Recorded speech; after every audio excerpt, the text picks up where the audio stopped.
8 de la mañana con 9 minutos, un placer como siempre saludar con la doctora Palmira Chavero. Ella es doctora en Ciencias de la Comunicación y docente universitaria. Ustedes escucharon la introducción de esta entrevista. Doctora, ¿la comunicación es el talón de Aquiles que tiene este gobierno o están tratando como de usar al tema de la comunicación como una suerte de cortina de humo para que nos distraigamos hablando de eso y evitar hablar sobre la mala gestión o la nula gestión del gobierno? Bienvenida, buenos días. Buenos días, Alexis, qué gusto siempre estar en este espacio con vosotros en Pichincha.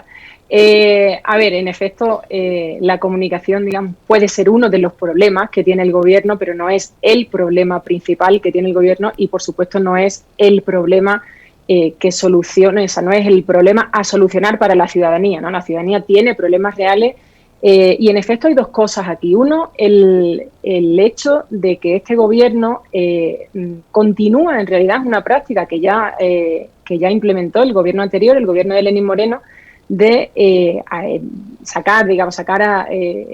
lanzar cortinas de humo cuando la cosa va mal, ¿no? Y el último ejemplo claro lo vimos en el último problema de las cárceles, cuando hubo el último amotinamiento, que fue, digamos, que se unieron como varios elementos en una misma semana y la respuesta fue solicitar la extradición del expresidente Correa cuando se sabía que ya eso era imposible legalmente, ¿no? Entonces, recordemos que esto no es nuevo de Lasso tampoco, esto es una práctica que ya se hizo. Acordémonos que el propio juicio al expresidente Correa fue en el peor pico de la pandemia, cuando Guayaquil estaba terriblemente siendo azotado y con una gestión pésima y los muertos estaban literalmente en las calles, ¿no? Entonces es verdad que hay cortinas de humo, que cada vez que hay un problema fuerte, grave, que el gobierno no sabe atender, saca una cortina de humo que normalmente es la bandera del correísmo, el narcotráfico, etcétera, etcétera.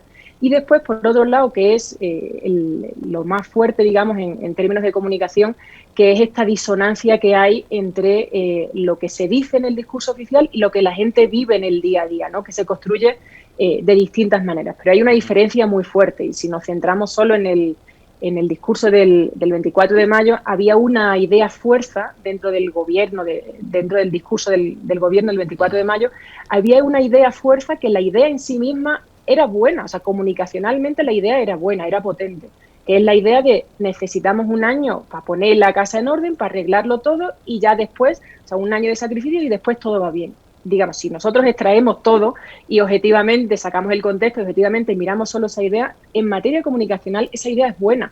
El problema es que no tiene legitimidad porque nadie, o sea, un 30% de la población está creyendo ahora mismo al presidente y al gobierno, y tampoco tiene verosimilitud. Es decir, no hay una disonancia, no tiene nada que ver con lo que la gente vive en las calles, ¿no? Entonces, ese es el ejemplo de cómo una idea que en principio, que objetivamente y que en teoría es buena, que comunicacionalmente puede funcionar, se cae porque no tiene legitimidad y porque tampoco tiene verosimilitud. Es decir, hay mucha diferencia entre lo que dice el gobierno y lo que la gente está viviendo en el día a día. Y los problemas que tiene la gente son problemas reales, los problemas económicos, los problemas de empleo, los problemas de seguridad, los problemas de salud, son problemas reales que no se resuelven contando bien las noticias o que no se resuelven explicando mejor, ¿no? Como en algún momento también dijo el presidente, que es que los periodistas debían explicar mejor lo que estaba sucediendo. No, los problemas no se resuelven explicando mejor o peor. Los problemas se resuelven afrontándolos, atajándolos y poniendo soluciones que resuelvan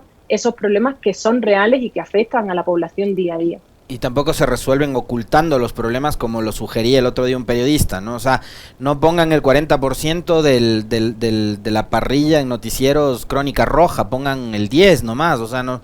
Así, a ver, yo quiero polemizar un poco porque sí, es verdad lo que dice Palmira Chavero. Había una idea fuerza, la del poner la casa en orden durante el primer año de gobierno. Y quiero hacer un símil con, digamos, un relato parecido, haciendo una comparación. Puede resultarles un poco tonta la comparación que voy a hacer, pero a mí me encanta el fútbol. A propósito, este fin de semana ganó la 14ª el Real Madrid, así que estoy feliz.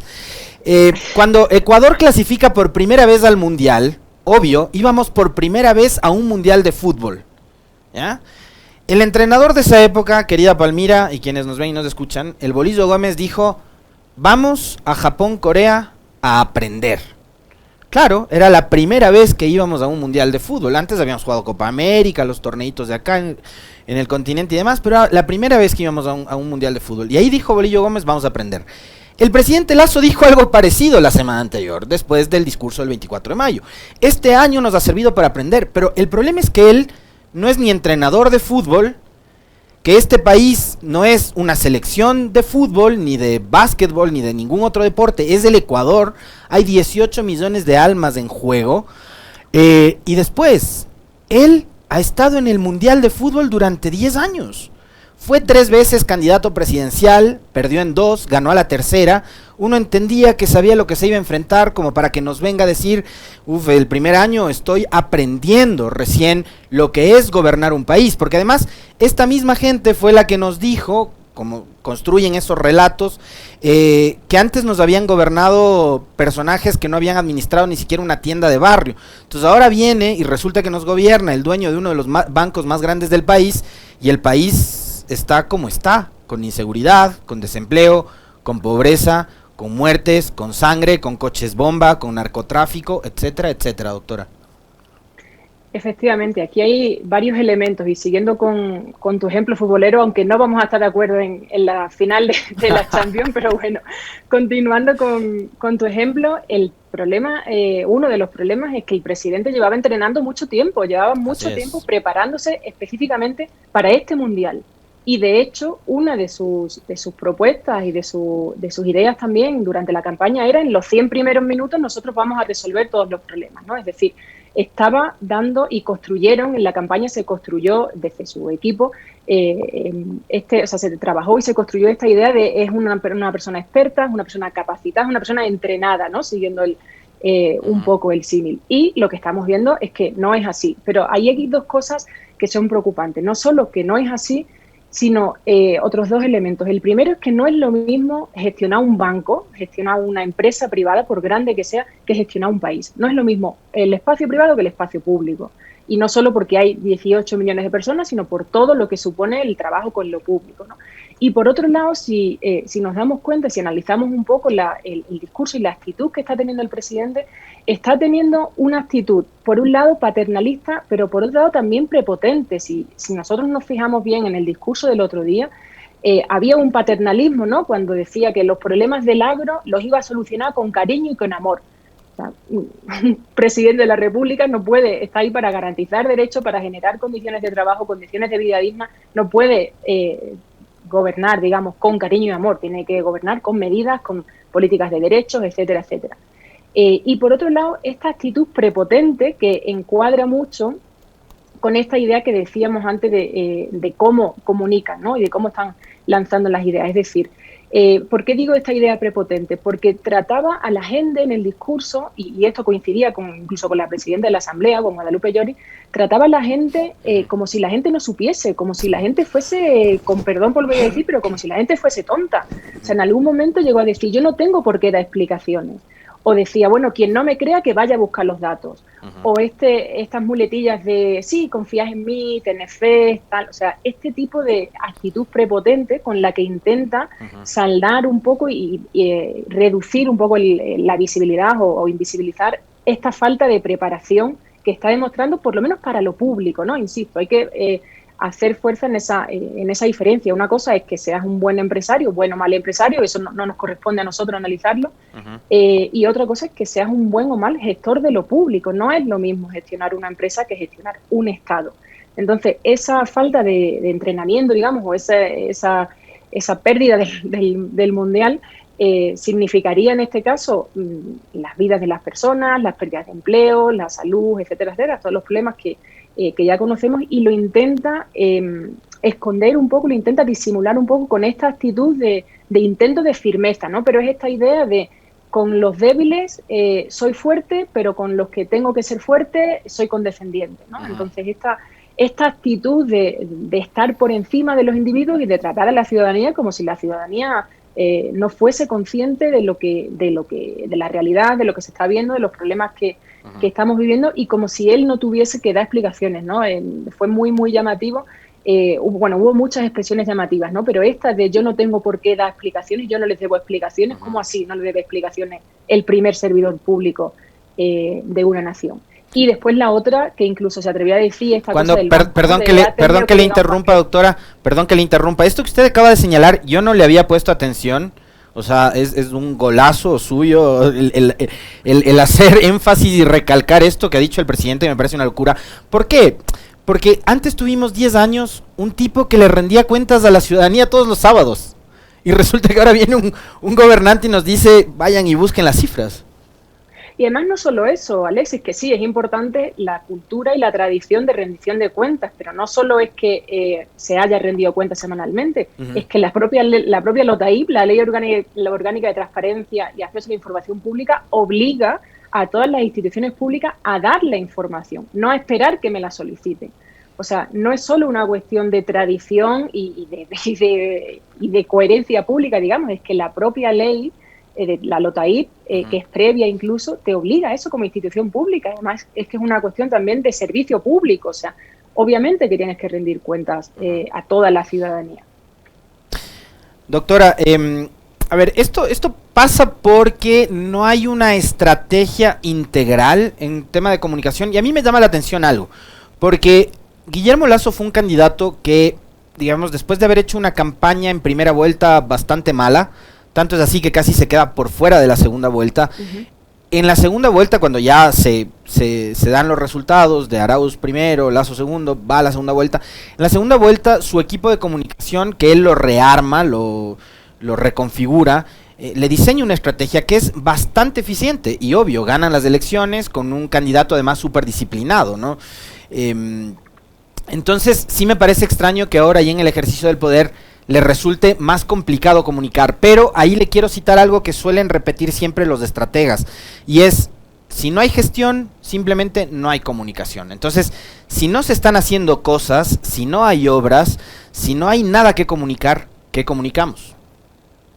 Ese es el problema, ¿no? Y ese es el vacío que intenta llenar con este tipo de discursos y de actitudes y de discursos con algunas de las características que hemos visto, que hay muchas otras, que podríamos mirar, digamos, con detenimiento, y con estas actitudes. Si nos damos cuenta, en realidad, el discurso del otro día, pues estaba esta idea fuerza que decíamos, que objetivamente podría funcionar, pero después todo lo demás era una fanesca de muchas cosas. Eran como muchas cosas sueltas, mezclaba temas con otros, no profundizaba en ninguno, justamente porque no tenía grandes cosas que anunciar. Y de hecho lo que hizo fue lanzar más promesas.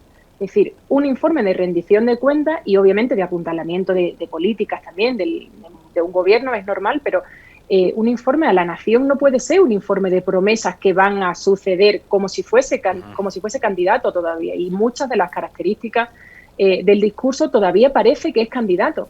Entonces, sí se nota esa diferencia entre la campaña, aunque es verdad que en la campaña pasaron muchas otras cosas, no solo fue la comunicación interna del equipo de Lasso, fue muchas otras cosas que pasaron en la campaña, obviamente, pero sí se da esa diferencia comunicacional en que, primero, no se está haciendo gran cosa, no se está trabajando por lo público y lo que hay son muchos problemas que no se están solucionando. Entonces, ¿cómo se comunica eso?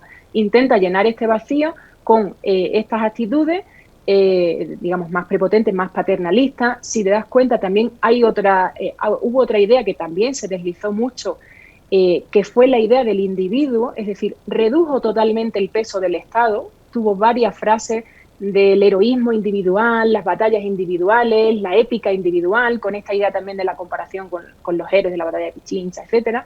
O sea, hubo también como la introducción de algunos elementos que eran capitalismo en venas, digamos, era la eliminación del Estado por completo, y el dejar la cancha abierta para el libre mercado, ¿no? Que en realidad ahí sí, digamos, ahí sí está haciendo cosas. O sea, tampoco, creamos, es verdad, no está tomando medidas por lo público, pero sí están tomando medidas por la privatización. Entonces, ahí sí, el tema es que eso no lo puede decir abiertamente. Entonces, ¿cómo lo metió? Bueno, pues con esta idea, ¿no? De invisibilizar el papel del Estado e ir introduciendo estas ideas de los individuos peleamos batallas, llevamos batallas, el heroísmo individual, o sea, este tipo de cosas individualistas que rompen lo colectivo, que rompen lo público y que tratan de lanzar una idea.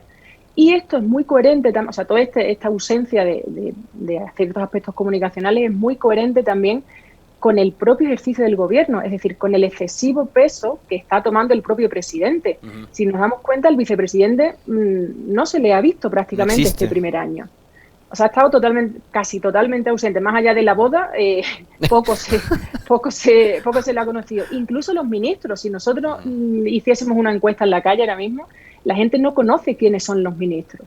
Entonces, esa falta de delegar, esa falta de trabajo colectivo, o por lo menos esa falta de visibilización, se traduce también en un discurso que tiene estos elementos, un discurso y una estrategia comunicacional que se impregna de estos elementos también. Y ya, digamos, el cierre del círculo es la construcción del enemigo malo malísimo, que eso lo hizo en campaña, lo hizo en pre-campaña y lo está haciendo, lo ha hecho durante todo el primer año, ¿no? Y no solo es una construcción simbólica, sino es una construcción tangible, es decir, nombra, o sea, él dice, nuestro enemigo él construye un enemigo, e incluso después lo va reforzando también cuando tiene presencia mediática, él construye un enemigo que está constituido pues por los delincuentes, por las bandas, por el narcotráfico, etcétera, etcétera, le da mucha fuerza, o sea, construye, pues eso, ¿no? Lo extrapola a la máxima expresión, es el malo malísimo.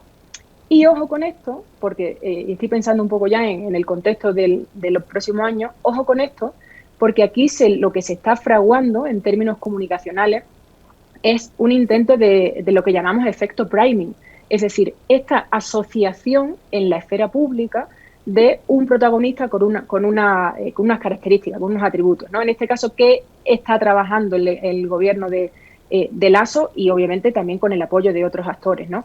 Esta idea de el enemigo, y ojo con todas las connotaciones que tiene la palabra enemigo que pone sobre la mesa el propio presidente, que no es un adversario, es un enemigo.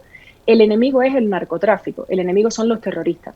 Cuando venimos de varios años con esta asociación de el correísmo es narcotráfico, el correísmo es terrorismo, todas las personas que apoyaron octubre de 2019 son terroristas, son vándalos, etcétera. Entonces, esto, como digo, en términos comunicacionales es lo que llamamos efecto priming, ¿no? Es decir, es ir haciendo que la gente empiece a naturalizar esta asociación de correísmo es narcotráfico, correísmo es terrorismo, o salir a la calle a manifestar, a pedir los derechos, a reivindicar los derechos, es terrorismo, es vandalismo, etcétera, etcétera, porque todo eso después va a quedar inhabilitado. Todo eso después se va a reactivar en la pre-campaña y en la campaña que tenemos ahora en el año que viene, en febrero del año que viene. Entonces, estas ideas que se van soltando ahora, o sea, por un lado dimos, sí, tiene muchos problemas comunicacionales, pero por otro lado también hay algunos elementos que pasan medio sutilmente que pueden ser muy peligrosos en términos de debate público y en términos de debate democrático, ¿no?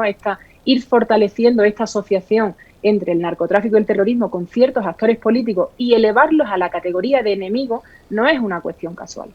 Eso no es una cuestión que simplemente sale, eso es una cuestión trabajada y tiene un objetivo, y es un objetivo político y por supuesto también electoral como vía de acceso a lo político y a lo público, ¿no? Ahora, me parece muy interesante lo que cita Palmira, el hecho de que el gobierno de alguna forma, o el presidente en este caso, ha concentrado la vocería única del gobierno, y es real. A ver, y pasa también por una serie de desatinos que creo no le dieron resultado al gobierno cuando buscaba una forma de establecer vocerías. Puso como vocero a Carlos Gijón, y cada salida de Carlos Gijón a los medios, que además creo que le encantaba, o sea, yo la verdad nunca he tenido la oportunidad de trabajar con él en buena hora, me alegro de eso, de verdad, pero él fue director de noticias de 2 de los canales más importantes de este país. Es director actualmente de un medio digital, pero peor todavía que eso, antes de ser vocero del gobierno, y no sé si es que regresó, Carlos Gijón era decano de una escuela de comunicación de este país, lo cual a mí en serio que me genera una inquietud, un miedo, un terror, porque como vocero, cada salida de Gijón era un desatino, y empezó, me acuerdo tan claro, con el famoso cuento de la explosión del radar en Manabí. Un radar que estuvo mal armado, que después el propio ministro de Defensa salió a decir que estaba mal armado, y Gijón de inmediato empezó a generar ese framing del que hablaba hace un momento nuestra invitada. Palmira decía, el narcocorreísmo, el correísmo terrorista, etcétera, o sea, a encuadrar eso, ¿no? Y después el propio ministro de Defensa salió y dijo, no, el problema es que armamos mal el radar y explotó.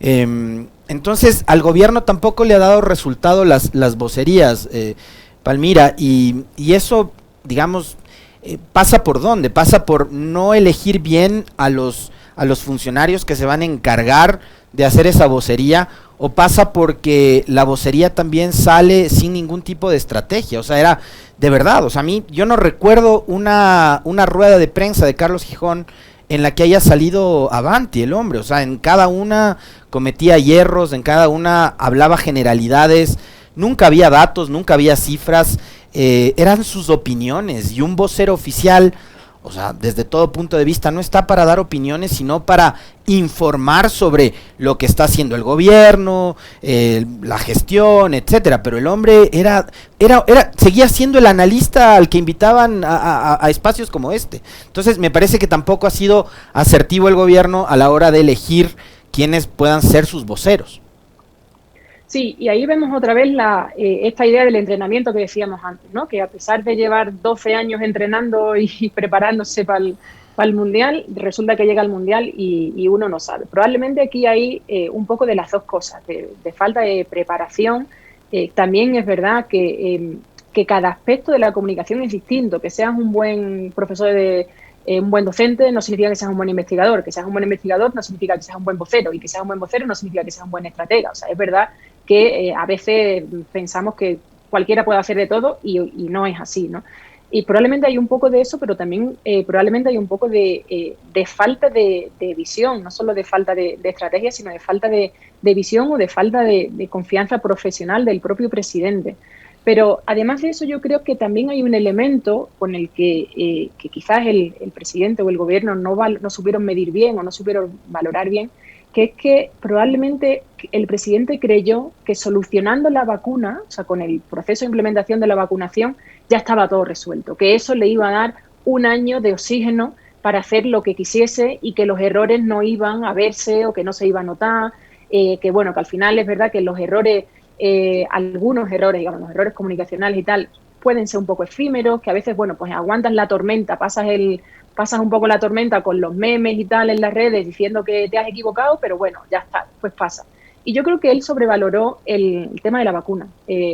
Por lo menos desde fuera parece que pensó que con hacer bien la vacunación, que tampoco era tan difícil, digamos, era lo básico que ya estaban haciendo todos los países. Incluso el otro día también en el discurso él dijo que ningún país había sido tan exitoso como Ecuador. No es que Ecuador fuese pionero precisamente tampoco en las vacunas, pero bueno, el punto es que creo que él aparentemente creyó que solucionando lo de las vacunas ya estaba todo resuelto, que eso le iba a dar tranquilidad y que durante al menos un año iba a poder hacer lo que quisiese, y estos errores, no solo comunicacionales, sino también de gestión misma, tampoco iban a notarse tanto, pero en efecto la realidad le ha desbordado, digamos, lo que estamos viendo es que la realidad le ha desbordado, el país le ha desbordado, le vino grande, digamos, la gestión del país al presidente, ¿no? Entonces, probablemente esta sobreestimación de la importancia de la vacuna, que obviamente es importante, o sea, que se implemente un proceso de vacunación general de una población es importante y fundamental en un momento de pandemia, pero tampoco era tan difícil, digamos, ya estaban las vacunas casi todas se donaron al país, o sea, tampoco hubo que hacer esa gestión, lo único que hubo que hacer es ordenar mínimamente la puesta de las vacunas, ¿no? Entonces probablemente creyó que con eso lo tenía resuelto y no ha sido capaz de controlarlo. Palmira, con esto cierro porque se nos va terminando el tiempo. A ver, una cosa es tener errores en la comunicación, quizás no ser tan eficiente, no ser tan reiterativo, no haber construido bien el mensaje, que ese mensaje no sea lo suficientemente llamativo y no genere tanta atención. Y lo otro es mentir, ¿no? y lo otro es mentira. Entonces, si una semana digo, voy a llamar a muerte cruzada, y a la siguiente digo, no, es que al país no le hace bien ir a muerte cruzada porque los mercados internacionales y los multilaterales dicen que la economía se va a detener, y si una semana digo, al ecuatoriano, al ciudadano, no le interesan las peleas entre políticos, le interesan trabajar, prosperar, etcétera, y a la siguiente llamo a Correa, Nebot y a Isa desestabilizadores, conspiradores, golpistas, etcétera, y si un día digo, he vendido el avión presidencial, y al siguiente sale el gobierno de Colombia y me desmiente, digo, ahí no hay errores de comunicación, ahí simplemente hay mentiras. Hay mentiras y hay torpeza, ¿no? O sea, ese es un poco lo que hay que mirar. Yo creo que esto tiene mucho que ver con esta actitud que te decía que yo pude ver el otro día en el discurso, esta actitud prepotente, ¿no? Es decir, bueno, yo soy el presidente, puedo hacer lo que me dé la gana, casi que en esos términos, ¿no? Y yo no tengo que rendirle cuentas a la Asamblea, y yo estoy aquí como para liderar un proceso, pero básicamente para que los demás hagan lo que yo digo, porque yo soy el que ha ganado, ¿no? Yo creo que tiene mucho que ver con eso. Y ese carácter y esa falta de conocimiento de lo público, que mencionábamos antes también, acaban llevando a que hagan este tipo de cosas, ¿no? Que no son errores de, uy, me he equivocado en el dato, o tenía que haber hecho tal cosa, hice otra, o errores incluso estratégicos, comunicacionales, sino este tipo de cosas, de involucrar a otros países, como la venta del avión presidencial, involucrar incluso a otros países, que te puede generar un conflicto diplomático, ¿no? Y eso nuevamente tiene que ver con la falta de conocimiento de lo público, y que se ve también pues cuando ha nombrado a personal en las embajadas, personal de confianza o cercanos a los medios, etcétera, y no profesionales de carrera, ¿no? Entonces yo creo que tiene que ver con esto, con no entender lo público, con no entender la gestión de lo público, y con esa actitud de, bueno, yo soy el presidente y casi que puedo hacer lo que me dé la gana. Y la Asamblea puede decir lo que quiera con respecto a la ley del aborto, y el país puede decir lo que quiera, que yo vengo después y lo veto, ¿no? Entonces yo creo que tiene mucho que ver con eso. Digamos, estas acciones de mentir o de decir lo que le dé la gana sin medir las consecuencias tienen que ver con una falta de conocimiento de la gestión de lo público, y con una falta de sensibilidad también, porque uno a lo mejor no conoce, pero sí tiene esa sensibilidad de, bueno, no puedo decir ciertas cosas, no puedo generar un conflicto diplomático con mi país vecino porque se me ocurre decir que he vendido el avión presidencial al país, y obviamente a nivel interno también, ¿no? Estas faltas de respeto a la ciudadanía que son las que se ven en estas declaraciones. Y eso, y el control ciudadano de esto se ve en las últimas encuestas que estamos conociendo, ¿no? La caída tan fuerte que ha tenido en un año el presidente de la República en términos de confianza, en términos de legitimidad, etcétera, son el reflejo de este tipo de actitud y de la falta de política pública que permita mejorar la vida de la gente. Le quiero agradecer infinitamente a la doctora Palmira Chavero. Ella es especialista en ciencias de la comunicación y docente universitaria, quien nos ha acompañado a este diálogo. Gracias por haber aceptado la invitación, Palmira. Un abrazo. Gracias a ti, Alessio, y un abrazo.